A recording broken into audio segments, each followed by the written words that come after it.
안녕하세요. 2016년도 미티디트 자연과학원의 총평 및 해설을 담당하게 된 MDMP 생물학 이준이라고 합니다. 자, 총평. 일단 난이도부터 살펴보면은 난이도 구성은 평년과 비슷한 것 같아요. 제가 한 2번 정도 풀어봤는데 처음엔 조금 어려웠던 것 같은데 이제 다시 한번 또 풀어보니까 비슷한 것 같아요. 그 다음에 유난히 어려운 문제가 없었다는 게 이번 연도의 특징인 것 같아요. 어떤 애는 굉장히 어려운 문제가 한두 문제씩 있었는데 별로 없었고 하지만 문제 길이가 작년보다 보통의 그 문제 길이보다 좀 길어서 데이터 해석 능력이 떨어졌다라고 한다면 제 시간에 풀기 힘들었을 것 같아요. 그래서 어려운 문제는 없었지만 문제 좀 길이가 길어가지고 평균은 예년도랑 거의 비슷한 정도가 나왔을 것 같아요. 자, 특징. 제가 이거 늘 제가 수업 시간에 말씀을 드렸던 건데요. 앞으로도 미티디트, 피트든 다 대비는 이렇게 하시면 될 것 같아요. 기출문제에 나왔던 개념들을 잘 정리하시고, 기출에 다루지 않았던 중요한 개념들, 예상 문제들을 이렇게 다루면 될 것 같아요. 초년도에 나왔던 그 미티디트 기출문제를 보면 각 단원에서 중요한 개념들 중에서 아직 안 나왔던 거, 그러니까 기존에 나왔던 개념들은 주로 안 나오고 안 나온 개념들이 기출되는 경향이 있었는데 한 3, 4년 전부터 그 각 단원에서 나와야 될 내용들이 거의 다 출제가 되었거든요. 거의. 그래서 다시 그 개념이 반복해서 나오는 비율이 3, 4년부터 증가하기 시작했어요. 그래서 앞으로도 그럴 것이다. 올해도 그럴 것이다 했는데 그렇습니다. 제가 그 미티디트 문제 나온 40문제를 좀 분석을 해봤을 때 똑같은 문제가 아니라 이미 기출되었던 그 개념을 다른 시각이라든지 문제 형태를 바꿨다든지 다시 묻는 문제의 비중이 높았어요. 그래서 이 내용은 제가 홈페이지에 자료를 올릴 테니까 각각의 번호가 어떤 내용에 해당하는지 어떤 문제가 나왔었는지 이런 것들은 확인해 주시면 좋을 것 같아요. 그래서 둘, 넷, 여섯, 여덟, 둘, 넷, 여섯, 여덟 해서 한 반절 이상, 한 60% 정도가 이미 기출 문제에서 물어봤던 내용들을 다시 묻는 그런 문제가 나왔고요. 그다음 새로운 개념을 묻는 문제 여전히 있습니다. 그런데 이게 완전히 뉴라기보다는 기출에서 살짝 다뤘는데 조금 비슷한데 좀 완전 기출에서 다루지는 않은 거 플러스 완전 새로운 것도 몇 개 있긴 있습니다. 예를 들어서 여기서 보시면 초파리의 등배축 형성. 근데 이건 어떻게 예측할 수 있었냐면 초파리의 앞뒤축 형성, 앞뒤에 대해서 문제가 여러 번 출제됐었거든요. 등배축도 나올 것이다 라고 했었는데 이번에 나왔다는 거죠. 그래서 나올 만했는데 아직 안 나왔던 거. 제가 예상 문제, 실전 문제에 있었던 내용들이 나머지 파트에서 대부분 문제가 나왔어요. 그래서 저희 학원이라든지 이런 거 공부하시는 분들은 기출 문제 먼저 공부하시고 그 다음에 추론 문제, 실전 문제 공부하시면 거의 모든 영역이 다 커버가 돼요. 다 설명드리겠지만 저의 실전 문제나 아니면 모의고사 때 다 나왔던 그런 내용들이에요. 그래서 이런 내용들도 올려드릴 테니까 여러분들이 보시면 좋을 것 같아요. 그래서 여기 반절이고요. 그 다음에 이런 내용들까지 40번까지 해가지고 이것도 한 둘, 넷, 여섯, 여덟, 여섯 그러니까 4, 16, 40% 기출이 한 60%가량 나머지 한 40%가량이 예상 문제에서 나왔던 걸로 생각을 하시면 되겠습니다. 그 다음에 새로 제가 이제 추론형 문제로 분류해 놓은 거 있는데, 요것도 이 내용 자체는 기출 혹은 예상에 있었던 그런 내용들이고요. 추론형 문제라고 따로 나눴던 이유는, 굳이 어떤 생물학 내용을 아주 완벽하게 암기하고 있지 않아도 문제에서 주어진 데이터들만 가지고서도 충분히 추론을 낼 수 있는 그런 문제죠. 그러나 물론 이것도 생물학을 하나도 안 배우고 풀긴 좀 그래요. 기본서 수준에. 생물을 조금이라도 좀 보고 푼 사람이라도 시간만 충분하다면 풀 수 있는 내용들이 한 4문제 정도 나왔다고 볼 수 있죠. 내용들은 다 이게 관련되어 있는데 한 전체 문제 한 10% 정도는 그냥 추론형으로 풀 수 있는 이런 문제. 이 비율도 예년이랑 비슷해요. 항상 보시면 90% 내용은 반드시 어떤 내용을 알아야만 풀 수 있는 내용, 10% 내용은 추론만이라고 하긴 좀 그런데 대부분 추론 능력이 있으면 풀 수 있는 형태의 문제. 보통 한 이렇게 9대 1 정도 비율로 나오거든요. 올해도 그런 비율을 맞춰서 나온 것 같습니다. 다시 한번 정리하자면, 총평하자면, 문제 난이도는 예년과 비슷했다. 근데 문제가 길어서, 평균이 올라가진 않을 것 같다. 비슷할 것 같다. 이렇게 정리를 하시면 될 것 같고, 문제의 어떤 비율은, 이제는 기출에서 나왔던 개념들이 다시 반복해서 한 60% 정도 나오는 것 같고, 나오지 않았던 거나 아니면 좀 비슷한 개념의 문제들이 한 40% 정도 나왔다. 추론만으로 풀 수 있는 문제는 10% 정도 된다. 이렇게 정리를 하시면 될 것 같습니다. 유난히 어려운 문제는 없었다. 네.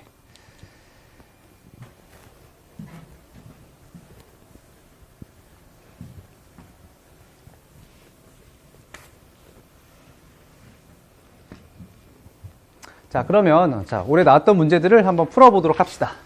자, 1번 문제 같은 경우는 이미 나왔었던 그런 개념들이에요. 생물을 3개의 도메인으로 나누잖아. 3영역이라고 나누는데. 세균 영역, 고세균 영역, 진핵세포 영역 이렇게 나눠가지고 이런 시험 문제가 굉장히 자주 출제됐었죠. 근데 그거랑 똑같지는 않지만 말씀드렸죠? 그런 개념들을 묻는 문제가 앞으로도 계속 나올 수 있다. 제가 기출문제 풀이할 때도 이건 꼭 나올 수 있으니까 꼭 외워라 이렇게 말씀을 드렸거든요. 그래서 1번 문제에서 A에 해당하는 거는 바로 이제 고세균이에요. 여기서는 이제 문제에서 대장균, 메탄 생성균, 효모 중에 하나다라고 했으니까 메탄 생성균이 A에 해당하는 거죠. 근데 이 메탄 생성균은 고세균에 포함됩니다. 북한 환경에 사는 거 고세균. 그다음에 딱 보시면 세포막이 2개 있는데 여기 LPS 보이죠? LPS. 리포폴리사카레드. LPS를 가지는 건 그람 음성균의 특징이잖아요. 그람 음성균은 세균, 진정세균에 속하고 대장균이 바로 진정세균, 그람 음성균입니다. 그래서 B가 진정세균, 혹은 그람 음성균, 혹은 대장균에 해당하는 거고. 그 다음 효모는 진핵세포이면서 균류예요. 균류는 세포벽으로 키틴즈를 가지고 있거든요. 키틴즈. 이런 건 다 기본서에 다 나와 있는 그런 내용들이에요. 키틴이 나와 있잖아요. 그래서 C가 효모겠구나 이렇게만 하시면 문제를 풀 수 있죠. 다른 형태가 항상 바뀌어요. 형태는 개념은 비슷하지만 문제의 형태는 항상 바뀝니다. 여러분 뭐 수학 문제 풀 때도 적분 문제 뭐 매년 나오잖아요. 적분 문제 나오는데 뭐 이렇게 나올 수도 있고 어떤 때는 어떤 때는 이렇게 나오기도 하고 뭐 그렇잖아요. 그거랑 똑같다고 보시면 됩니다. 그 다음에 생물의 문제는 항상 그림이 같이 나오죠. 그래서 공부할 때 그림을 꼭 같이 공부하시면 좋을 것 같습니다. 그래서 이거에 대한 설명을 옳은 것만을 보기에서 있는 대로 고르면 이라고 나왔는데, 자, 기억. 남세균 A와 같은 세포벽을 갖는다. 아까 A는 제가 고세균이라고 설명드렸죠. 고세균. 근데 남세균은 광합성을 할 수 있는 세균인데 얘는 진정세균이에요. 얘는 진정세균, 얘는 고세균. 전혀 다른 영역의 세포잖아요. 똑같은 세포벽을 갖지 않아요. 틀립니다. 아까 A, B, C 중에 B는 대장균이라고 말씀드렸죠. 네, 니은은 맞는 설명이 되겠습니다. 그 다음에 rRNA 유전자 연기설에 기초한 개통수의 A와 B는 A와 C보다 가깝다라고 했는데 금방 요 그림이에요. 늘 시험에 나왔었던 세균과 고세균과 진핵을 유사성을 가지고 rRNA를 분석해서 그린 그림이 바로 요 그림이 되겠습니다. 진정세균보다 고세균이 진핵생물에 더 가까워요. 자, 아까 요게 C였고 얘가 A였고 진정세균이 B였잖아요. 그렇죠? 그래서 A와 C의 유연 관계, 거리가 더 가깝죠. 네. 거리가 더 가깝다는 건 유연 관계, 더 비슷하다는 뜻이에요. 반대로 설명되어 있기 때문에 디귿은 틀린 보기가 되겠습니다. 니은만 맞으니까 답은 2번이 되죠. 그래서 이런 문제는 기출문제에서 여러 번 제가 설명했었고, 기출문제도 나와 있습니다. 제 기출문제. 분류 단원 보시면 나와 있고, 유사 문제는 또 실전 문제집에 다 나와 있습니다. 학원에 18장에 10번 보시면 이렇게. 엽록순, 이건 또 다른 형태이긴 한데, 아메바, 클로렐라, 흔들말 순서를 나타낸 것이다. 근데 각각 이런 특징을 가진다? 그러면 요 내용을 보고서 얘가 뭐다? 그 다음에 각각 기억, 니은, 디귿. 특징을 맞추는 거. 이런 형태의 문제는 많이 있으니까. 준비를 하시면 될 것 같고, 그 다음에 3영역에 대한 이런 문제들은 자주 나올 것 같다 해가지고 제가 또 실전 문제 학원 18장에 10번, 11번이 잘못 나와있네요. 11번에 이런 문제가 있었습니다.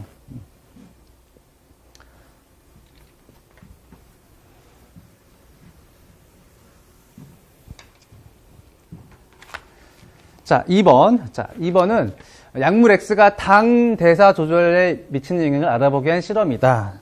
제 작년 강의를 들면 알겠지만 이 당 조절에 대해서는 여러 번 시험에 나왔었다. 당 조절.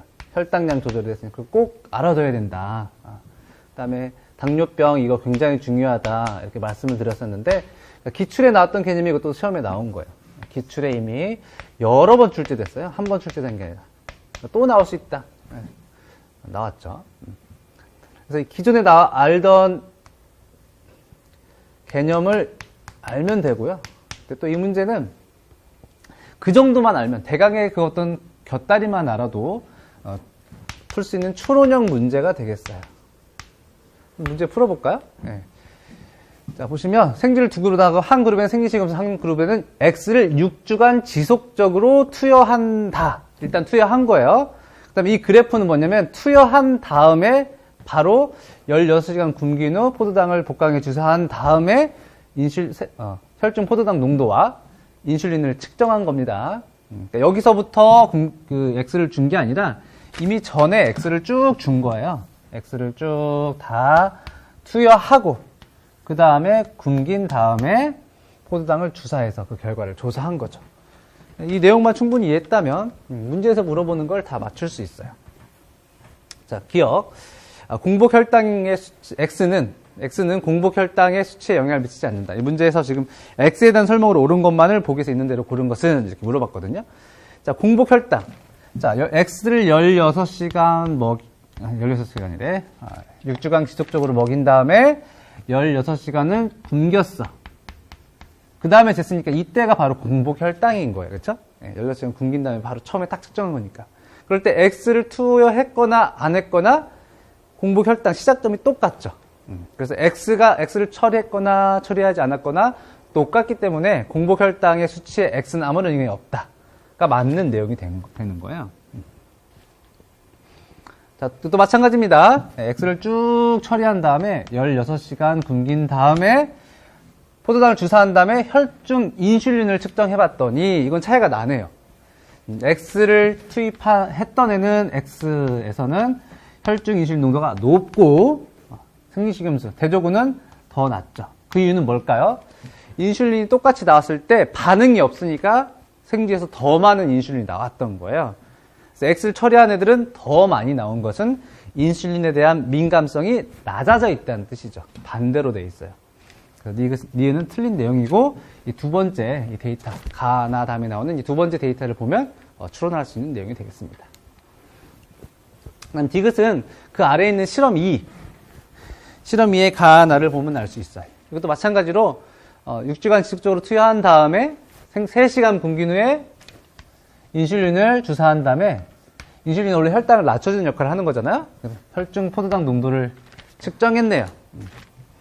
여기 6주간 X를 지속적으로 투여한 다음에 3시간 굶긴 다음에 인슐린 이때 넣은 거죠. 인슐린은 혈당을 아까 어떻게 한다고 했죠? 낮춰준다고 했죠. 근데 X는 민감도를 낮췄기 때문에 별로 많이 낮아지지 않아요. 인슐린 처리해도. 생리식염수를 먹인 애는 더 많이 낮아지죠.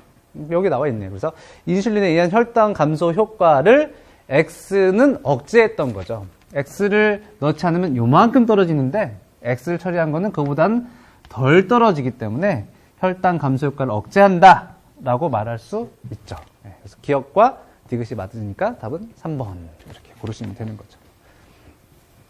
자, 여기서 알아야 될 내용은 뭐예요? 혈당, 그 다음에 인슐린의 기능, 이 정도의 개념을 알고 데이터를 추론하면 되잖아요. 근데 그런 개념은 이미 기출문제에 나왔으니까 기출문제에 있던 개념들을 충분히 공부했다면 이 개념을 이용해서 추론 형태로 2번 문제를 풀 수 있다. 그래서 기출문제의 중요성이 더더욱 높아지고 있습니다. 그래서 기출문제에 이미 이런 내용들, 혈당 조절에 대한 내용들이 잘 정리가 되어 있습니다. 저희 책에. 기출문제 학원의 23장 내분비계에 정리된 내용이고 그 내분비계 장의 12번에서 15번 문제가 다 혈당 조절에 관한 문제예요. 이미 기출에서 혈당 조절에 대한 문제, 그 다음에 당뇨병에 대해서 정리를 해놨다는 거죠. 인슐린의 기능이라든지 글루카곤, 인슐린과 글루카곤에 의한 혈당 조절 이런 게 다 기출문제로 나왔었다라는 겁니다. 그래프 비슷하죠. 혈당이 높아지는 정도 이런 거, 인슐린에 의한 변화 이런 것들 다 기출문제에 나와 있었던 개념입니다. 작년에도 나왔어요. 올해 또 나온 개념입니다. 인슐린과 혈당의 관계는 작년에도 나오고 올해도 나오고. 기출문제를 꼭 잘 알아두시면 좋을 것 같습니다. 자, 3번. 3번은 이제 동물 행동학인데, 동물 행동학에 대한 개념도 동물 행동학.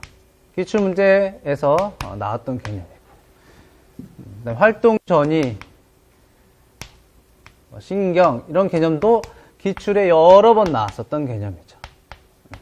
기출에 나왔던 개념들만 충분히 알았다면 이것도 똑같이 그 개념을 이용해서 추론형으로 문제를 풀 수가 있어요. 쥐가 이렇게 딱 움직인다. 움직였을 때, 움직이려면 항상 그 신경이 이렇게 작용을 해야 되잖아요. 그래서 뉴런 A, 뉴런 B, 뉴런 C가 있을 때, 가장 각 세포가 활성화된 공간 영역을 원으로 표시했다. 새 뉴런의 활동들을 측정해서, 딱 보니까 뉴런 A는 대각선으로 움직일 때 뉴런 A는 가장 활발하네, 그쵸? 뉴런 B는요, 수직이나 수평으로 이동할 때, 수직이나 수평 지점에 있을 때 가장 활발한 거고, 뉴런 C는 이 지점, 왼쪽 아래에 있을 때 가장 활발하게 활동 전이가 나타난다라는 거죠. 활동 전이라는 건 이제 신경이 정보를 전달할 때 생기는 건데, 이 개념만 기출문제를 통해서 미리 알고 있다면 충분히 풀 수 있다는 거죠. 여기, 이 지점에서 가장 활동 전이가 활발하다. 그걸 이용해서 아래 데이터를 추론하면 되죠. 그래서 뭐라고 했냐면, 가해추가 이동하는 동안 시간에 따른 활동 전이를 측정했는데, 그 중에서 가장 활동 전이 발생 빈도가 가장 많은 뉴런을 나타낸 것이다. 그러니까 시각 T0에서 T1까지는 뉴런 B가 가장 활발했대요. B가 가장 활발했다는 건 이 T1에서 T0에서 T1 지점에서는 수평이나 수직 지점, 요 지점, 요 지점에 가장 많이 있었다는 거죠.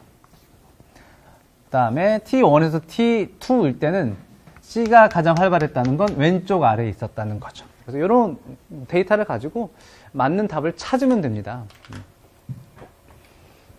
정리를 해놨는데요. 주어진 데이터를 분석한 결과 B는 수평 수직, C는 여기, B는 수평 수직, A는 대각. 이걸 맞는 걸 찾으면 돼요. 1, 2, 3, 4, 5에서. 첫 번째, T0에서 T1의 수평이나 수직으로 움직인 걸 찾으면 됩니다. T0에서 T1, 수평 움직였죠? 이건 답이 될 수 있습니다. 이것도 수직으로 움직였으니까 답이 될 수 있어요. 얘는 수평으로 움직이는, 얘도 답이 될 수 있어요. 얘는 T0, T1에서 대각으로 움직였죠? 그러니까 얘는 답이 될 수 없죠. 가장 활발한 게 수평 수직으로 움직이는 신경세포니까. 이것도 마찬가지로 T1에서 T0가 대각이에요. 얘도 답이 될 수 없습니다. 그럼 세 개가 답이 될 수 있죠? 그 다음에 C. 그 다음에 C가 가장 활발했는데 T1과 T2의 왼쪽 아래에 있어야 돼요. T1, T2는 여기 있죠? 여기. 왼쪽 아래 아니죠? 이건 답이 될 수 없습니다. 얘는 왼쪽 아래죠? 답이 될 수 있습니다. 얘도 왼쪽 아래죠? 답이 될 수 있습니다. 그럼 답이 2번과 3번으로 좁혀지죠? 다시 T2와 T3에서는 수평 수직이어야 돼요. 얘는 T2와 T3에서 대각이죠? 얘는 수평이죠? 얘는 얘가 맞고 얘는 틀리다. 이렇게 할 수 있습니다. 그래서 2번이 답인 거예요. 별로 어렵지 않죠? 네.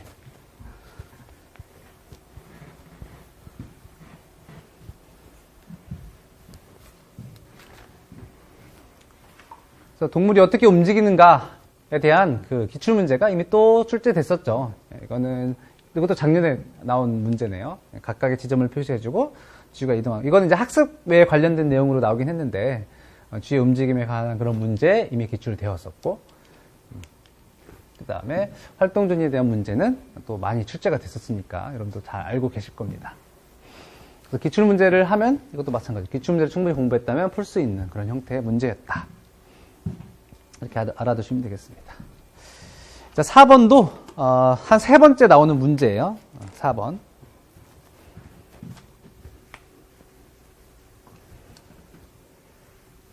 4번 문제도 이 B 림프구나 T 림프구의 성숙에 대한 내용이, 이건 내용을 암기해야만 풀 수 있는 문제예요. 이건 내용 암기형입니다. 추론형이 아니라 암기형.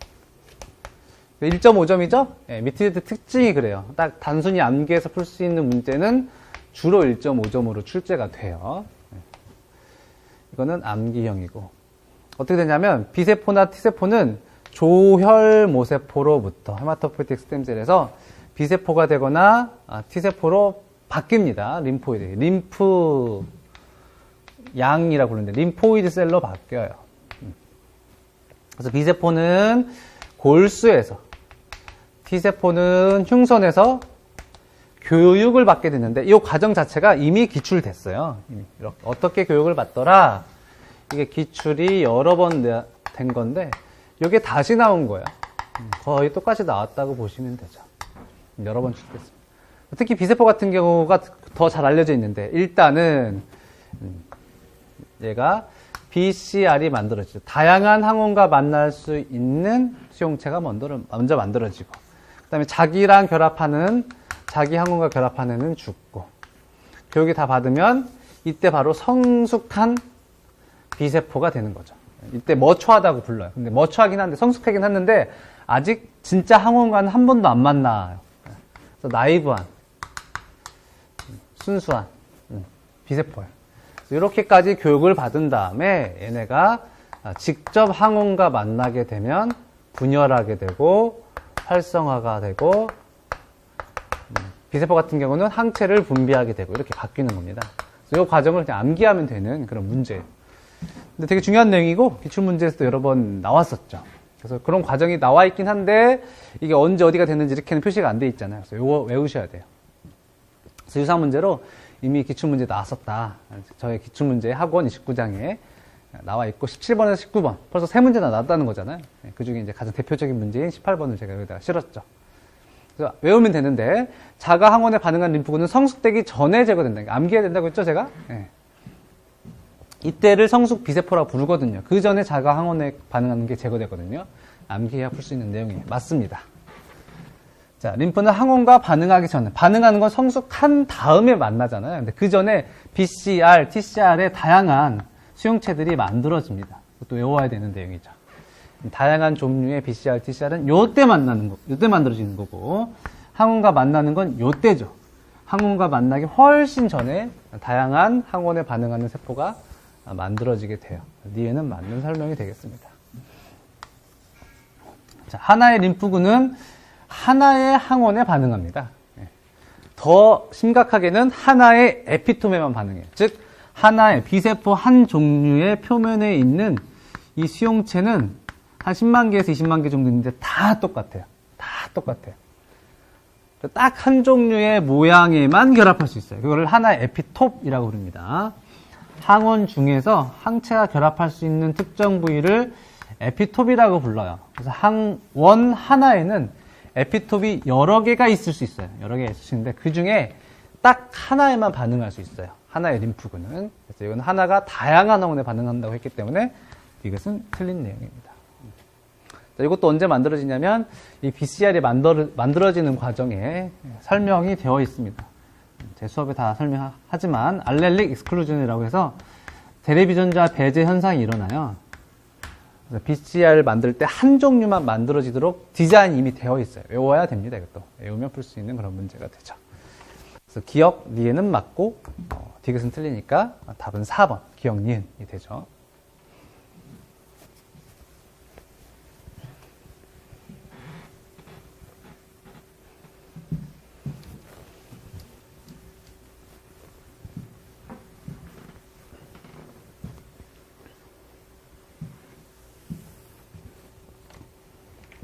자, 5번.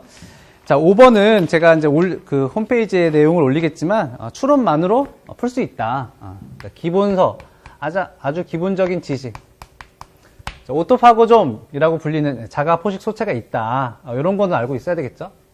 자, 파고좀이라는 거는 이제 뭔가를 잡아먹었을 때 분해하는 그 덩어리를 말하는 건데, 잡아먹는 게 외부에서 있는 걸 잡아먹을 수도 있고, 자기 세포 안에 있는 걸 잡아먹을 수도 있거든요. 근데 세포 안에 있는 걸 잡아먹으면 오토파고좀이라고 불러요. 그런 정도 내용을 알고 있으면 되고요. 여기다 나머지 데이터를 여기 자료를 이렇게 줬잖아요. 자료. 이걸 이용해서 추론을 하는 문제예요. 추론형 문제가 되겠습니다. 아까 제가 10% 정도 내용에 해당하는 문제다 이렇게 설명을 드렸죠. 그래서 이런 실험 자체가 어떤 책에도 사실 나와 있지 않습니다. 여러분들이 공부하신 책에 직접적으로 설명된 건 하나도 없어요. 이런 경우는 누구나 새로운 내용일 거고, 이런 건 그래서 당연히 추론형으로 문제를 풀게 알려주게 되는 거죠. 그래서 이런 걸 자료는 항상 잘 읽고 잘 활용을 하셔야 돼요. 기하 조건을 유도하면 자가소체의 수가 증가한다. 여기까지만 딱 받아들이면 됩니다. 제가 따로 정리를 한번 해봤어요. 이렇게. 문제를 보시면 세포주 A에서 영양분이 없는 세포내로 수정되는 것을 억제시켜서 기하를 유도했어요. 그 다음에 이 테이블에 있는 조작을 해준 거예요. 그러니까 여기 있는 4개 모두 A, B, C, D 모두 다 기하 조건을 한 겁니다. 그럼 자료에 의해서 기하를 넣어주게 되면 무조건 자가 포식 소체가 증가한다. 이건 자료에 주어진 거잖아요. 주어진 거니까 그대로 하셔야 됩니다. A, B, C, D 모두 된 거예요. 자가 포식 소체가 증가한 거예요. 그래서 아무것도 처리한 게 없음. 이게 바로 뭐예요? 대조군이죠, 대조군. 그랬더니 대조군에서 어떻게 됐나요? ATP가 요만큼 생겼죠. 그러면 여기까지만 설명했는데 그 결과 ATP가 생겼기 때문에 자가 포식 소체가 증가하면 ATP가 만들어지는구나. 이렇게 데이터를 추론해낼 수가 있죠.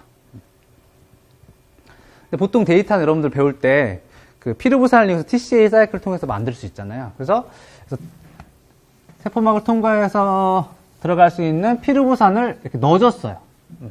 에너지원을 넣어줬단 말이죠. 그럴 때 ATP가 더 많이 생기는지를 알아봤어요. 그랬더니 더 많이 생기지는 않는 것 같네요. 그죠? A나 B랑 비슷하잖아요. 아무것도 처리하지 않은 거나 피루부산을 넣은 거나 비슷해요. 근데 이 얘네들의 역할은 이제 그 다음 C, D를 통해서 알 수 있어요. 자, C번. 자가 포식소체 형성 저해제를 처리했습니다. 그러면 이 두 개를 비교하면 돼요. A와 C의 차이점이 뭔가요? C에서는 자가 포식 소체가 없는 거죠. 얘는 대조군과 C의 차이점은 자가 포식 소체가 없는 거, 있는 거. 그러면 없을 땐 이렇고 있을 땐 이러니까 이 둘을 비교하면 자가 포식 소체에 의한 영향을 알 수가 있죠.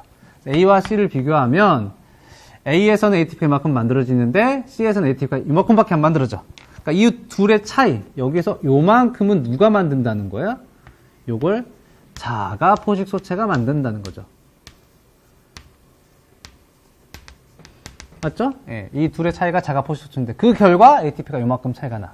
그러니까 요만큼을 자가 포식 소체가 만든다. 기하를 주면 자가 포식 소체가 ATP를 만드는 건 만들 거라고 생각했는데 A를 통해서 그랬는데 정말 맞네. C를 통해서 다시 한번 확인할 수가 있습니다. 자, 그 다음에 이제 D를 보면 뭘 할 수 있냐면 C와 D를 비교하면 피루부산의 역할을 알 수 있어요. 피루부산. 자, C와 D 차이점을 비교해보면 얘도 자가 포식소체 형성 저해제 3MA를 넣고 얘도 3MA를 넣었어요. 거기다 MP, 피루부산을 추가적으로 넣어준 거니까 C와 D의 차이점은 피루부산을 첨가한 게 차이점이에요. 원래 자가 포식소체를 억제하면 요만큼, ATP가 요만큼밖에 안 만들어지는데 여기다 피루부산을 처리하면 요만큼 에너지가 더 만들어져요. 이 보라색으로 처리한 만큼이 바로 피루부산으로부터 만들어지는 ATP라고 추론할 수 있다는 거죠. 그죠? 피루부산을 넣어줬더니 이만큼이 더 만들어졌어. 그러니까 피루부산도 여기서 ATP를 만들 수 있다는 거죠. 근데 그거는 자가 포식소체가 형성을 못하게 한 다음에도 만들어졌기 때문에 이 피루부산에 의한 ATP 형성은 자가 포식소체하고 무관한 ATP 생성이죠. 이렇게 데이터를 추론하면 됩니다. 이게 처음에는 안 될 수 있는데 저희 기출문제 풀릴 때는 이런 데이터 추론 연습을 많이 하거든요. 많이 하시면 시험 시간에 금방금방 할 수 있어요. 금방 해석했던 내용들을 적용해서 문제를 풀어보시면 자, 옳은 걸 한번 골라봐라. 기억 A에서 자가 포식소체 형성 포식소체는 ATP 생성에 필요한 에너지원을 공급한다. 우리가 추론했죠. 아까 A와 C를 비교해서 자가 포식소체가 ATP를 만들어낸다 라고 추론했으니까 기억이 맞는 내용이 되는 거고. 자, D금 먼저 합시다. D에 존재하는 ATP 80% 이상이 MP, 피루부산으로부터 유래한다. 아까 추론했죠. 여기 보라색으로 표시한 요만큼이 피루부산으로부터 만들어진다. 전체 한 90% 정도 되죠. 80% 이상 ATP가 피루부산으로 만들어진다는 걸 알 수가 있어요. 디귿이 맞다라고 알 수 있습니다. 자, A. 자, A는 아무것도 처리하지 않은 거죠. 이 ATP가 이만큼 만들어낸 이유가 얘는 자가 포식 소체가 ATP를 만들어낸 거고. C에서는요? 아니, D에서는 D는 자가 포식 성체를 저해하고 피루부산을 넣은 거죠. 그래서 자가 포식 소체에 의해서 만들어진 ATP는 주황색인 요만큼이에요. 요만큼. 얘는 요만큼이고. 그러니까 자가 포식 소체가 ATP를 만드니까 얘는 자가 포식 소체가 많고 얘는 자가 포식 소체가 적겠죠. 그래서 A와 D의 자가 포식 소체 수가 유사하다. 그건 틀리다는 거죠. A가 D보다 훨씬 많다. 이렇게 해야 맞는 보기가 되죠. 그래서 이유는 틀린 보기예요. 기억, 디귿이 맞다라는 거죠. 자, 데이터 추론하는 거 이거 되게 연습을 많이 하셔야 돼요. 이거는 기출 문제에도 여러 번 나오는 스킬이거든요. 그래서 이건 연습만 하시면 됩니다. 기출 문제를 통해서 연습하면 늘게 되는 거고, 기본 지식 이건 다 여러분들 어떤 수업을 들어도 이 정도 내용, 자가 포식 소체 내용은 다 나오니까 그것만 알고 있으면 되는 거죠. 이건 그냥 추론하는 문제인데, 그냥 추론 문제는 기출 문제집에도 많이 나와 있고, 제가 만든 실전 문제, 추론 문제집에도 다수 있으니까 문제를 통해서 연습하시면 이 5번과 같은 문제는 잘 풀 수 있다라는 거죠.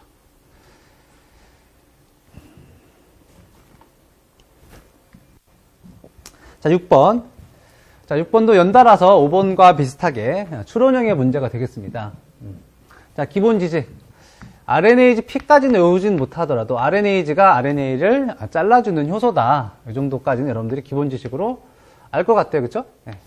그 다음에 tRNA에 대해서 여러분 들어봤을 거예요. tRNA는 일단은 전사가 되고 약간 가공 과정을 거쳐야 성숙한 제 기능을 수행하는 tRNA가 만들어진다. 이런 내용들이 바로 이제 기본 지식이죠. 나머지는 5번하고 비슷하게 데이터 추론을 가지고 문제를 푸는 문제가 되겠습니다. 자료를 잘 이용하랬죠? 네, 자료에 되어 있는 내용을 제가 이렇게 빨갛게 정리를 해봤습니다. 타이로신을 만들어내는 이 tRNA. 자, tRNA가 코드에 해당하는 아미노산을 갖다 주잖아요. 그렇죠? 예. 타이로신에 해당하는 코드는 타이로신을 갖다 주는 게 tRNA 타이로신이에요. 얘가 프라이머리 형태가 있나 봐요. 전구체. 프리커서 형태가 있나 봐요. 얘가 이제 가공되면 M은 머처가 되겠죠. 성숙한 tRNA가 되는데 RNA를 이렇게 가공해서 잘라야 된다고 했죠? 그때 RNase P가 관여한다라고 자료에 알려져 있어요. RNase P가 타이로신의 프리커서 형태를 머처한 형태로 바꿔준다. 근데 이 RNase P 얘는 효소죠. 효소인데 이 효소의 구성 성분을 보니까 RNA요. M1이라고 불리는 RNA와 C5라고 불리는 단백질로 구성되어 있대요. 됐죠? 네. 그럼 뭐 주어진 거니까 받아들이면 됩니다. 이거는 여러분들이 외울 거라고 생각을 안 하기 때문에 알려주는 거예요. 자료를 이용해서 추론하면 되고, 그래서 이 각각을 여러 가지를 바꿔가지고 데이터를 만들었어요. 이렇게 데이터 추론하는 거 연습하라고 그랬죠? 네. 그리고 데이터를 보고 추론하면 됩니다. 그래서 데이터는 이렇게 여러 가지 조건에서 마그네슘 이 세 가지 조건이 있고, 즉 RNP 중에 2개 다 있는 거, RNA만 있는 거, 단백질만 있는 거, 이렇게도 한번 데이터를 바꿔보고 마그네슘 농도가 낮은 것부터 높은 것까지 하고, 그랬을 때 머처한 tRNA가 만들어지는 비율을 종속 변이로 만든 거예요. 프리커서 tRNA분의 머처한 tRNA 양을 Y축으로 만들었죠. 그래서 이 데이터를 추론하면 됩니다. 예. 기억 조건에서 마그네슘은 촉매 활성에 필요하다 라고 했는데, 정확히 말하면 사실 니은부터 해야 되죠. 니은. 자, 이게 이 두 가지를 다 더하면 M1 RNA와 C5 단백질을 더하면 이게 완벽한 형태의 RNA P예요. 근데 여기서 단백질하고 RNA를 이렇게 나눠봤잖아요. 그랬더니 단백질은 머처한 tRNA를 절대 못 만드는 값이 빵이죠. 단백질은 얘네를 이렇게 변화시켜주는 효소 활성의 기능이 없다라는 걸 이 데이터로부터 추론할 수 있어요. 그렇죠? 계속 빵이잖아요. 그죠? 근데 M1 RNA는 할 수 없다가 마그네슘 농도가 높아지면 머처한 tRNA를 만들 수 있죠. 단백질이 없어도 혼자 만들 수 있어. 그래서 얘는 마그네슘이 존재한다면 효소의 기능을 수행할 수 있죠. RNA인데 효소 기능을 가진 애를 뭐라고 부르죠?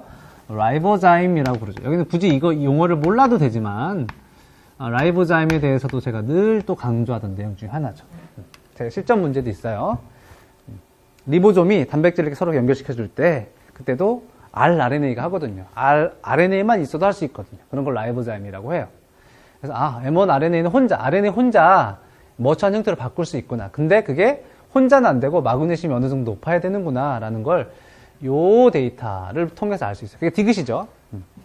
그림의 니은 조건에서 mRNA만 있을 때 마그네슘은 mRNA 활성형 구조에 필요하다. 마그네슘 필요 없다면 농도가 낮아도 활성이 높아야 되잖아요. 그렇지 않잖아요. 마그네슘이 없을 때는 안 되고 있을 때는 되니까 마그네슘 활성이 필요하다라고 추론할 수 있겠죠. M1 혼자도 할 수 있는데 거기다가 C5 단백질을 첨가했더니 어떤가요? 이 기억과 니은의 차이점은 뭐냐면 C5 단백질이 있냐 없냐예요. 있으면 없을 때보다 항상 효소 활성이 높아지죠. 그러니까 단백질이 있으면 더 활성 형태로 바뀌는구나 라는 걸 이 기억과 니은 데이터로부터 추론할 수 있어요. 그래서 그림 기억 조건에서 C5 단백질은 mRNA 활성형 구조에 필요하다라고 추론할 수 있고 니은이 맞다라고 추론할 수 있다는 거죠. 그럼 단백질만 있으면 다 되냐? 그런 게 아니죠. mRNA에 단백질이 있어도 마그네슘이 빵이면 효소 활성은 빵이에요. 마그네슘이 증가할수록 효소 활성이 증가하는 것으로 보아 기억 조건에서도 마그네슘이 촉매 활성이 필요하다는 걸 추론할 수 있고 금방 했던 내용으로 그 촉매 활성은 단백질이 아닌 mRNA에서 일어난다는 것까지 추론할 수 있어요. 그래서 기억 문장이 온전히 맞구나라는 걸 추론할 수 있습니다. 기억, 니은, 디귿이 모두 맞으니까 답은 5번이 되죠.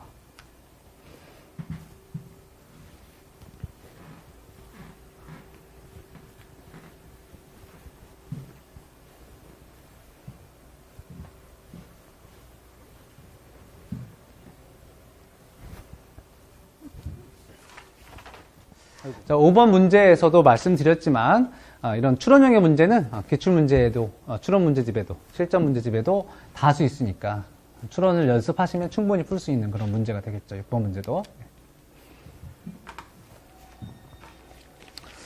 자, 7번. 7번은 성계의 수정에 대한 문제예요. 자, 이것도 기출이 3번 된 적이 있는 문제예요. 기출문제를 공부했다면 풀 수 있는 그런 형태의 문제죠. 근데 얘는 암기를 해야만 풀 수 있죠. 그러니까 기출에 나왔다 하는 문제들은 기본적인 내용을 외워야 돼요. 저희 작년 수업을 들으신 분은 알겠지만 제가 전체 쭉 그 발생 과정 중에 수정은 사람의 수정과 성계의 수정만 공부하면 된다. 왜? 어떤 책을 뒤져봐도 발생학에서 성계 수정하고 사람 수정밖에 없거든요. 그 문제가 나올 때도 2개밖에 안 나와요. 그래서 꼭 이걸 외워라 라고 말씀드렸던 그런 내용이죠. 성계 수정에 대해서는 이미 기출이 되었었고 저의 기출문제집 31장에 자세히 설명이 되어 있어요. 외워야만 풀 수 있는 지식형 문제예요. 어떻게 해서 수정이 되더라. 이런 내용들이 잘 정리가 되어 있는데 좀 작죠. 제가 크게 다시 한번 정리하면 정자가 난자에 접근을 합니다. 얘네들은 체외 수정을 하기 때문에 다른 종의 정자가 와서 수정을 할 수도 있잖아요. 그렇지 못하도록 이 둘이 빈딘과 빈딘 수용체가 서로 결합을 해야 돼요. 빈딘하고 빈딘 수용체의 결합. 그래서 이거를 이렇게 함으로써 종 특이성을 확인시켜주는 거죠. A종은 A종이랑만 수정할 수 있게. A종의 정자는 B종의 난자에 결합을 못한다는 거죠. 리간드가 있고 수용체가 있어 서로 결합을 하기 때문에 특이성을 결정해 줄 수 있다. 그 내용이 이제 기출문제집에 다 잘 정리가 되어 있습니다. 거기서 끝나냐? 그렇지 않죠. 기출문제집에 그 다음에 내용도 나와 있습니다. 접촉을 하게 되면 빠르게는 나트륨이 유입되면서 탈분국이 돼요. 탈분국이 되죠. 이게 다수정 방지의 빠른 차단이라고 불리는 거예요. 다시 한번 정리를 하면 정자와 난자가 이렇게 만났어. 그러면 나트륨이 유입됩니다. 유입. 근데 민물에는 나트륨이 바깥에 거의 없겠죠. 잘 유입이 안 되겠죠.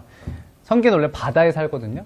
예, 바다에 사는 거 아시나요? 예, 바닷가 이렇게 바위 보면 이렇게 정말 뾰족뾰족한 성게가 있어요. 바닷가에 살거든요. 그래서 바닷가에 있는 그 해수에 있는 이 나트륨이 들어오는 거예요.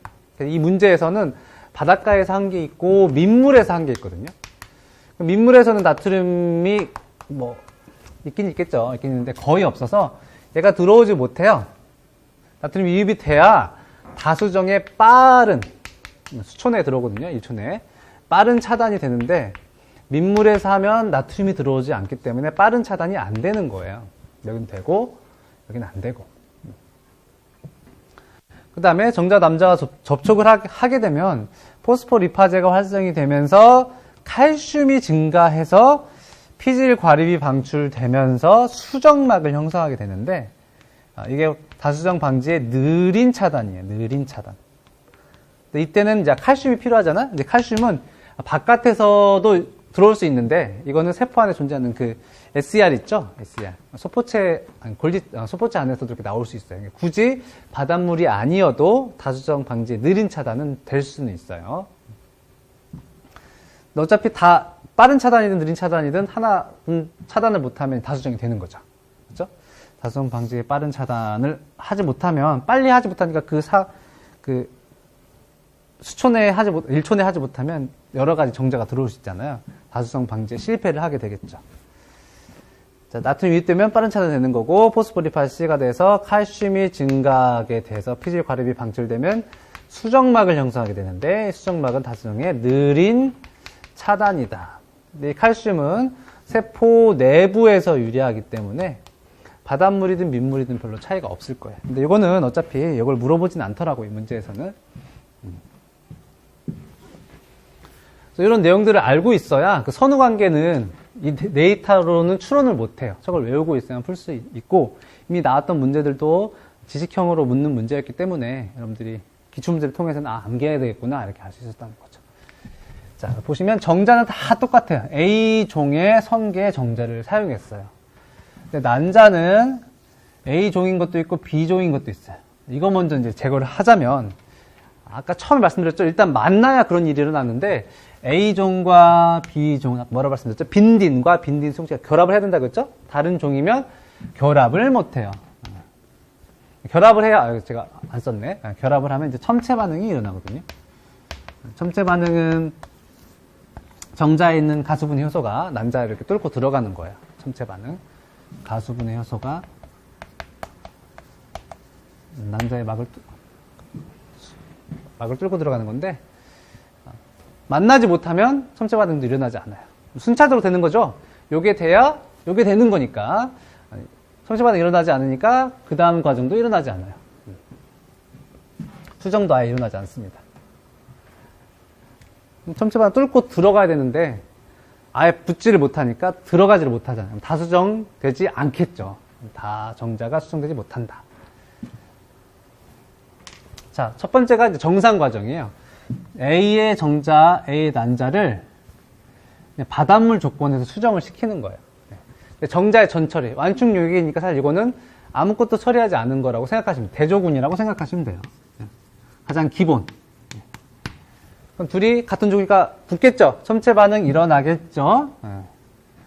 들어가면, 하나가 접촉하면 하나가 나머지 다 정상이니까 다수정 방지에 빠른 차단도 일어나고 느린 차단도 일어나니까 다른 게 들어오지 못하도록 차단하니까 다 정자 수정되지 않아요. 딱 하나의 정자만 들어가요. 정상이죠, 이게 바로. 정상.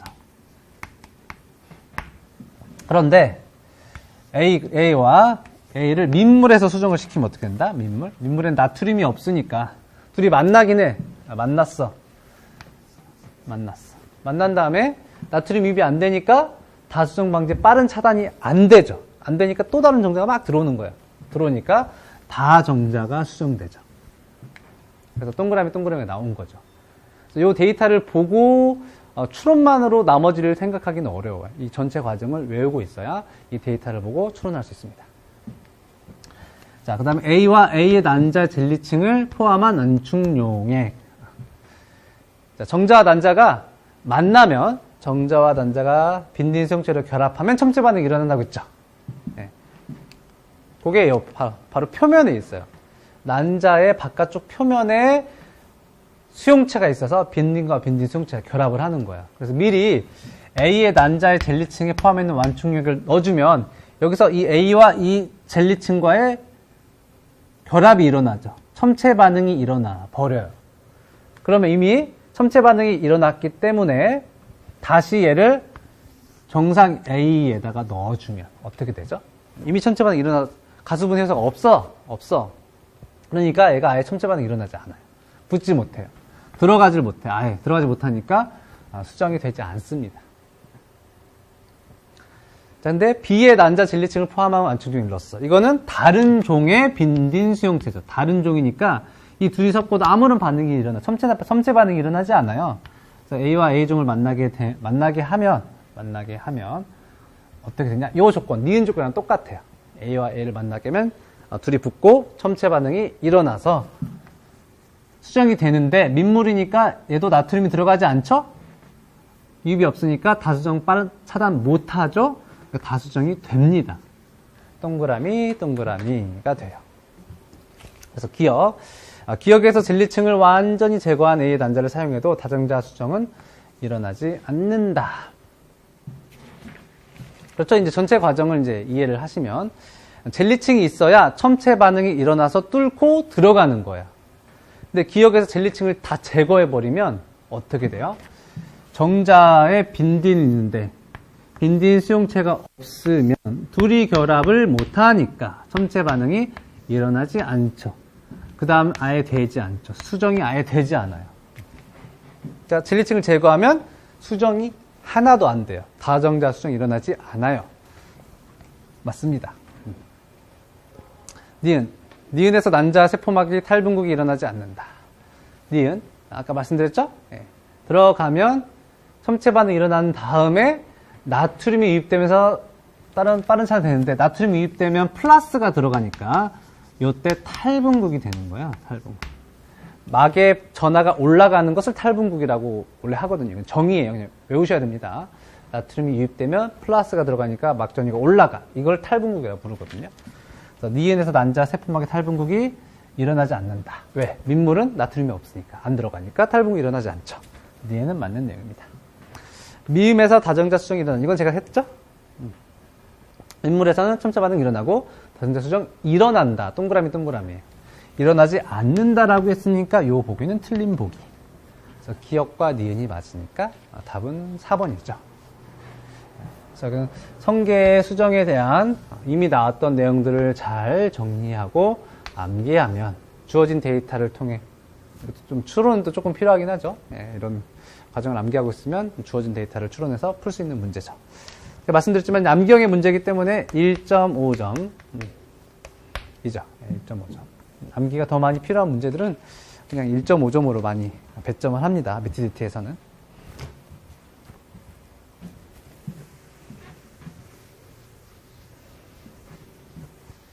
그래서 유사 문제로는 기출문제 학원 31장에 발생의 1번, 3번 문제가 그래요. 금방 봤듯이 성계가 어떻게 수정되는지가 이미 기출문제 출제된 적이 있다. 그래서 이런 개념들, 기출문제 개념들을 다 여러분들이 공부를 해두시면 될 것 같습니다. 한 문제만 보여드렸지만 이미 세 문제 정도 기출문제에 출제가 된 적이 있다.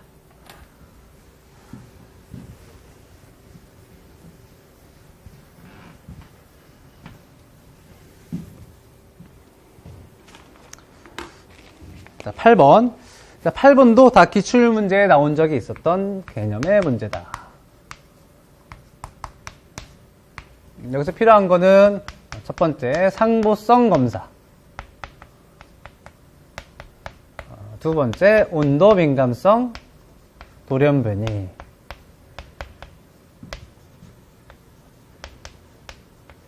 자, 온도 민감성 돌연변이는 엄청 자주 기출에 나왔던 개념이에요. 꼭 알아야 되는 개념이고요. 그다음에 상보성 검사는 한 번 시험에 나왔어요. 근데 그 시험에서는 상보성 검사라는 말을 쓰지 않았어요. 근데 제가 해설을 또 해놨죠. 이미 제가 한 2년 전인가부터 해놨는데 저희 기출문제 상권의 9장 유준하게 보면은 컴플리멘테이션 테스트, 상보성 검사라는 게 뭐다라고 설명했고 이거 되게 중요하고 앞으로 나올 수 있다라고 여러 번 강조했던 내용이에요. 결국 이 상보성 검사는 이런 거예요. 자, 어떤 애가 여기서 날개죠. A라는 유전자가 있으면 긴 날개가 돼. 어떤 애가 있는데 다른 사람이 발견했어. 긴 날개를 가진 어떤 돌연변이를 발견했다는 거죠. 걔는 그 사람은 이 유전자를 B라고 이름 지었어. 근데 표현형이 똑같기 때문에 이 유전자가 서로 같을 수 있잖아요. 그렇죠? 내가 찾았을 때 예를 들어서 우리나라에서는 이걸 분필이라 하잖아요. 근데 미국에서는 초크라고 하잖아요. 똑같은 건데 발견한 사람이 달라서 이름을 다르게 붙인 거죠. 우리나라에서는 얘를 분필이라고 하자. 그래서 분필이라고 붙인 거고 분필, 얘를 분필이라고 한 거고 미국에서는 얘를 초크라고 하자라고 한 거죠. 그거예요. 근데 결국엔 같은 거잖아요. 그래서 이 같은 건지 다른 건지를 검사하는 게 바로 상보성 검사예요. 그럼 어떻게 알아보는 검사냐? 이런 거예요.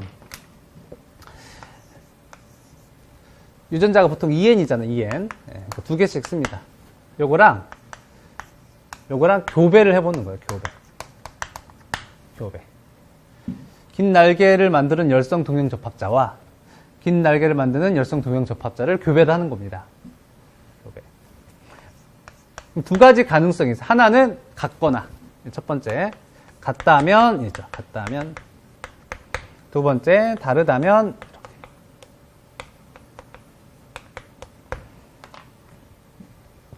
자, 만약에 이게 두 개가 서로 같은 유전자라면 어때요?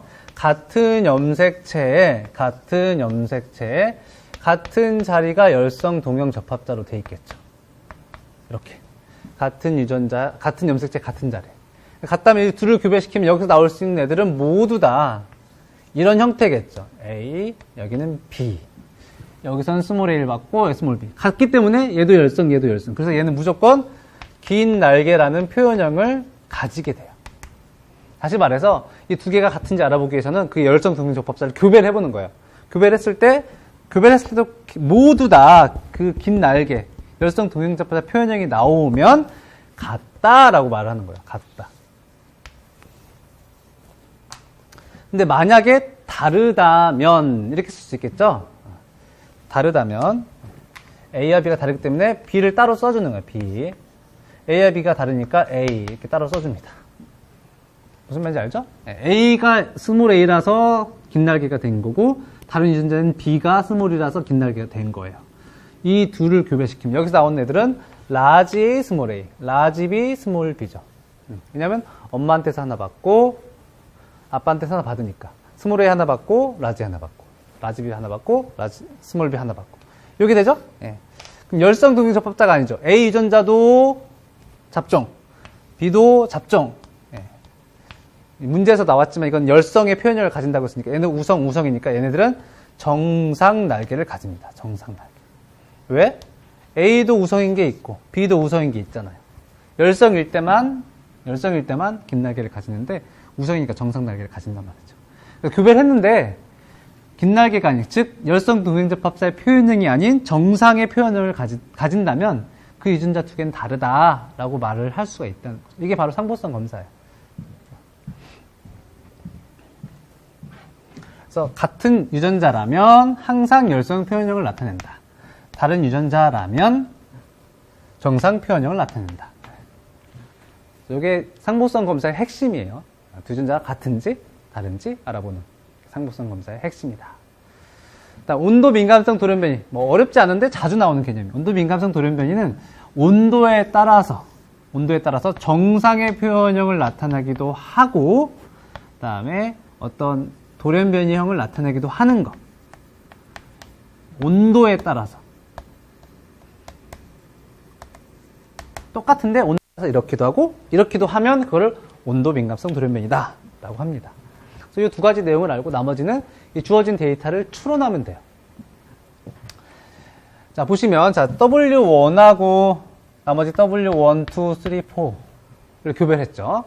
문제를 보면 알겠지만 얘네들은 다 긴 날개 돌연변이고 상염색체에서 열성의 동형적합자예요.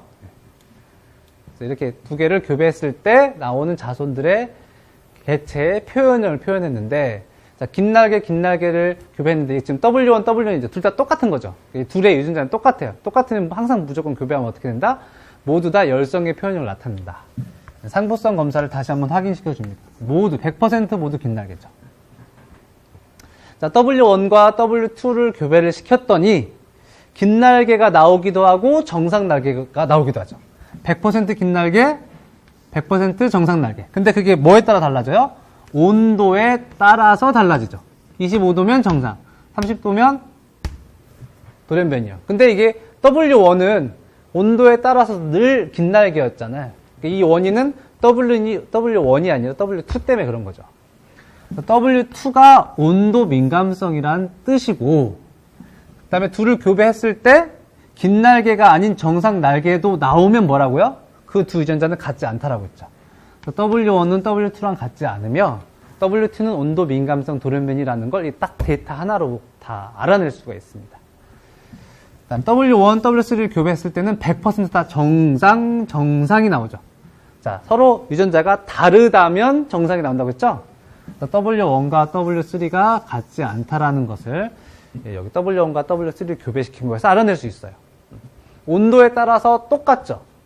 이때든 30도든 25도든 다 정상이니까 W3는 온도 민감성이 아니에요. 그쵸? 자, 그 다음에 W1과 W4를 교배했던 얘도 긴 날개만 나오죠. 교배했을 때 100% 다 열성이 뭐라고 했어요? 제가 상보성 검사 테스트에서 이 둘은 같다라고 했죠. W1은 W4예요. W1이 온도 민감성이 아니기 때문에 W4도 온도 민감성이 아닐 거라는 거죠. 이런 내용이 있죠? 예. W4는 날개 형성에 대한 온도 민감성 돌연변이체가 아니다. 예. 온도에 따라 변하지 않죠? 예, 딕은 맞습니다. 그 다음에 W1과 W3은 동일한 유전자의 돌연변이가 있다. 예, 똑같은 유전자냐? 상보성 검사가 원래 그런다고 했죠. 테스트했지만 W1과 W3을 교배시키면 정상이 나오기 때문에 이 둘은 서로 같지 않은 유전자다라고 이미 추론했죠? 예, 그러니까 기억은 틀립니다. W3과 W3은 다른 유전자의 돌연변이가 있는 것이다. 이렇게 해야 돼요. 자, 그러면 2번과 3번이 같은 거예요? 다른 거예요? 다른 거죠. 자, 여기서는 1이랑 2랑 다른 것만 알고 1이랑 3만 다른 걸 알아요. 근데 그러면 2와 3은 같을 수 있잖아요. 그렇죠? 자, A는 B랑 다르고 A는 B랑 다르죠. 그렇죠? 근데 B랑은 이게 같을 수 있잖아요. 근데 이때 이 W2와 3가 BB의 관계냐, BC의 관계냐라는 건데, W2는 온도 민감성 돌연변이고, W3는 온도 민감성 돌연변이가 아니잖아요. 그러니까 이 둘은 서로 다른 유전자인 거죠. 서로 다른 거예요. 그러니까 이 둘을 교배를 시켜보면, 서로 다른 거니까 정상이 100%가 나오죠? 그쵸? 예, 맞습니다. 서로 다른 유전자인데,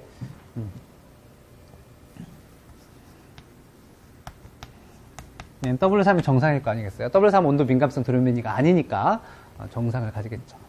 기억은 100이다. 이게 맞는 보기가 되죠. 예. 서로 다른 거니까 100이 나와. 근데 W2는 온도 민감이지만 얘는 온도 민감, W3는 온도 민감이 아니기 때문에 이때든 정상 다 100이 나오게 되죠. 여기 100. 그래서 기억이 100이다. 라는 니은은 맞는 보기인 거예요. 그래서 니은 디귿이 맞으니까 답은 4번이 됩니다.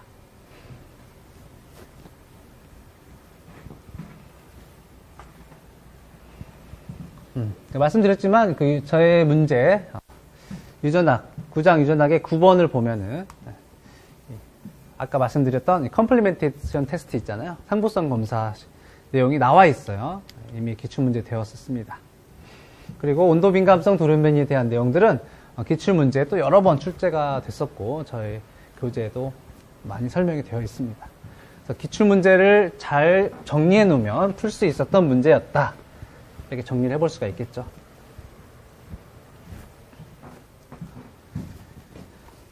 자, 9번도 앞부분에 있는 문제여서 그런지 그냥 다 간단한 데이터 추론 문제입니다. 자, 자, 이런 데이터 보통의 생리학책에서 볼 수 없어요. 보통은 뭐 전공서적 같은 경우는 있겠죠. 그래서 이런 걸 다 외우진 못하기 때문에 데이터를 다 줬잖아요.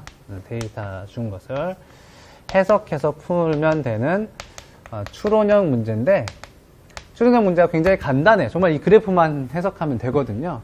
굉장히 간단하기 때문에 1.5점의 문제로 배점이 돼 있죠. 그래서 이래 심장이 한번 이렇게 뛸 때 동안 대동맥 압력, 좌측 광상동맥, 우측 광상동맥, 관상정맥의 혈류량이 표현되어 있잖아요. 데이터를 읽으면 끝. 자, 좌측. 자, 심장이 있으면 심장이 한번 폭 짜잖아요. 그러면 어디서? 좌심실에서 피가 쭉 나가서 온몸으로 가는데 가장 처음으로 가는 게 바로 이 관상동맥이에요. 심장으로 가는 동맥을 관상동맥이라고 하죠. 바로 심장으로 혈액을 공급하고, 항상 동맥 다음에 정맥이죠? 네, 정맥을 거쳐서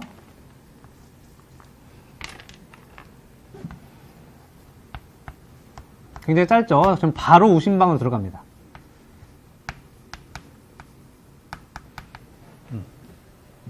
이 정도만 알고 있으면 되는 내용이죠. 아무튼 데이터에 다 나와 있어요.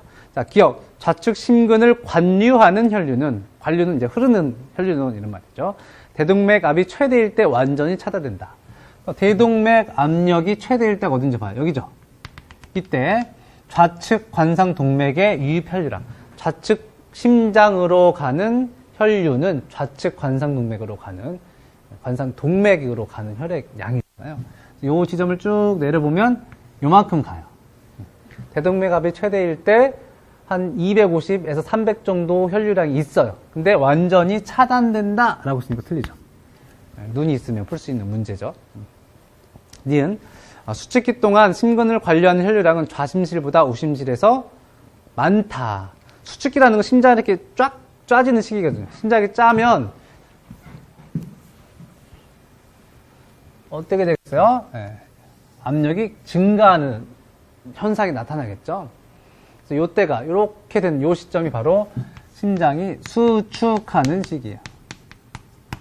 그 다음에 요 시기가 이완하는 시기입니다. 어떻게 할 수 있냐?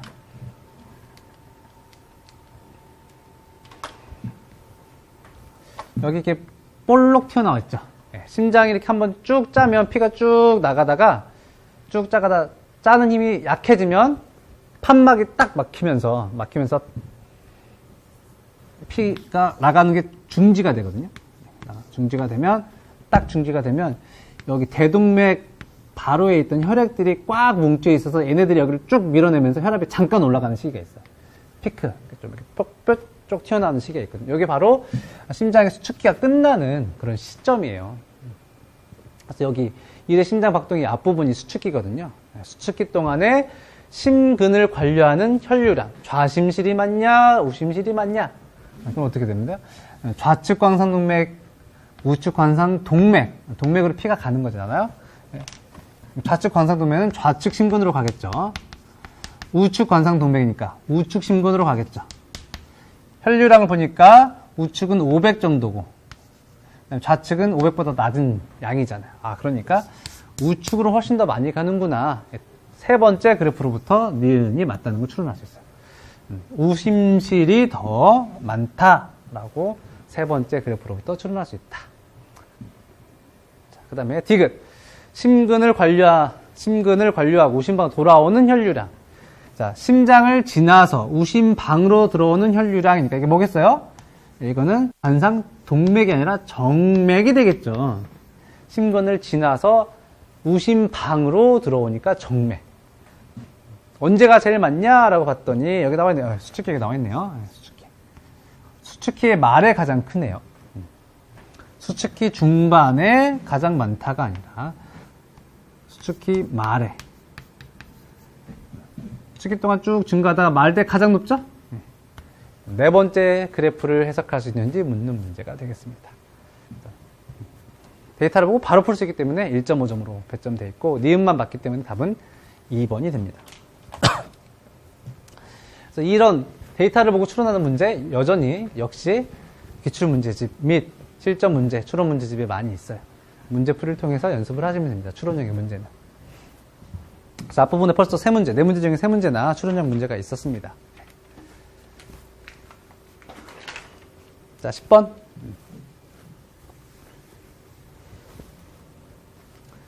자, 요거는 이제 개화 문제죠, 개화. 개화도 이미 기출 문제에서 두세 번, 제가 정확히는 세 번 다룬 적이 있는 개념이에요.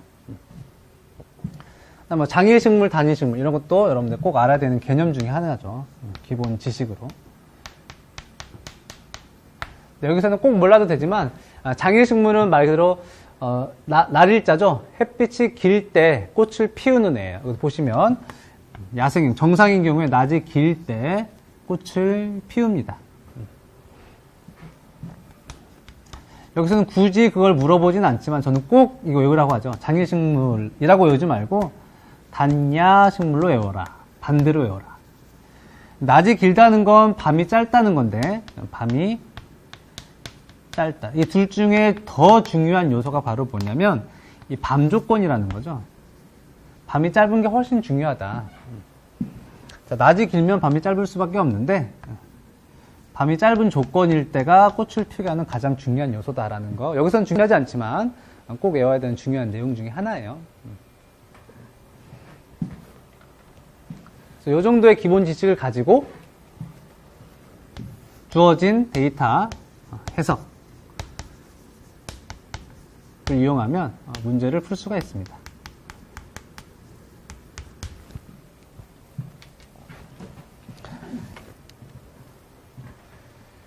그래서 이미 기출이 나왔기 때문에 저희 기출문제지 19장 식물생리학 내용을 보면 빛에 대한 자극, 어떻게 받아들이는지에 대해서 정리가 되어 있고, 그다음에 어떻게 꽃을 피우는지, 광주기, 주기에 따라, 빛의 주기에 따라서 어떻게 개화되는지도 잘 정리가 되어 있어요.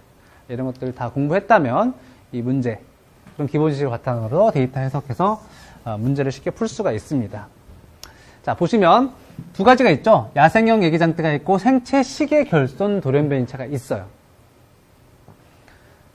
자, 그 다음에 또 주어진 자료가 있죠. A는 B의 유전자 발현을 조절하는 애인데 A는 B의 전사 활성 인자이다. 이런 거 다 설명되어 있습니다. A가 B의 전사 활성, 전사 조절자다. 자, 야생형. 이건 이제 단백질 A인 거고, 야생형 정상이에요. 이 가와 나의 차이점은 뭐냐면 생체 시계가 결손된 돌연변이체예요. 자, 그러면 이제 요 데이터가 바로 기억에 있어요. 야생형 애기장대에서 단백질 A의 발현은 생체시계에 의해서 조절된다. 어떻게 추론할 수 있냐면, 자, 요거랑 요거를 비교해 보면, 단백질 A를 비교해 보면, 이 가와 나의 차이점이 뭐냐면, 얘는 생체시계가 없는 애, 생체시계가 있는 애. 그럴 때 단백질 A를 봤더니, 야생형에서는 항상 요렇게. 낮과 밤과 상관없이, 그냥 항상 일정한 시간에 양이 많아지죠. 생체시계가 있어서 그래요. 항상 생체시계가 중간일 때 가장 A를 많이 발현하도록 하고 있죠. 근데 생체시계가 결손이 되니까 이렇게 되지 않고 얘가 바뀌었죠. 생체시계를 없앴더니 A 단백질의 발현 패턴이 바뀌더라. 그렇다는 거는 생체시계가 A의 발현을 조절한다 라고 추론할 수 있는 거죠. 요거 비교하면 기억이 맞다는 걸 알 수가 있습니다. 단백질 A가 빛이 활성화되는 광주기 조건에서 유전자 B의 발현이 유도된다. B가 발현되는 조건을 한번 보면, 자, A가 있으면서 낮일 때는 발현되죠. A가 있으면서 밤이면 발현이 안 되죠. A가 있으면서 낮이면 발현되죠. A가 있으면서 낮이면 발현되죠. 이 8개 테이블을 보면서, 그림을 보면서 A가 있고 빛이 있는 광주기 조건에서는 B가 유도된다는 걸 추론할 수 있다는 거죠. A가 있는데 밤이면 안 돼. A가 있으면서 낮이면 돼. 있으면서 낮이면 돼. 있으면 낮이 되니까 A가 빛에서 활성화되는 광주기 조건. A가 있으면서 빛이 있으면 B가 활성화된다는 걸 추론해낼 수가 있습니다. 니은 맞는 내용이에요. 자, 보시면 자, B가 A는 지금 다 있죠. 다 있긴 있는데 B가 없으면 개화가 안 되고 B가 있으면 개화가 됩니다. 그죠? 비가 있는데 이제 낮이 짧으니까 장일식물이니까 장일식물에서 원래 꽃이 피게 되는데 그거보다 이제 낮이 짧으니까 꽃이 좀 적긴 하죠. 적긴 하지만 A보다는 B가 있으면 꽃이 피우는 걸 알 수가 있고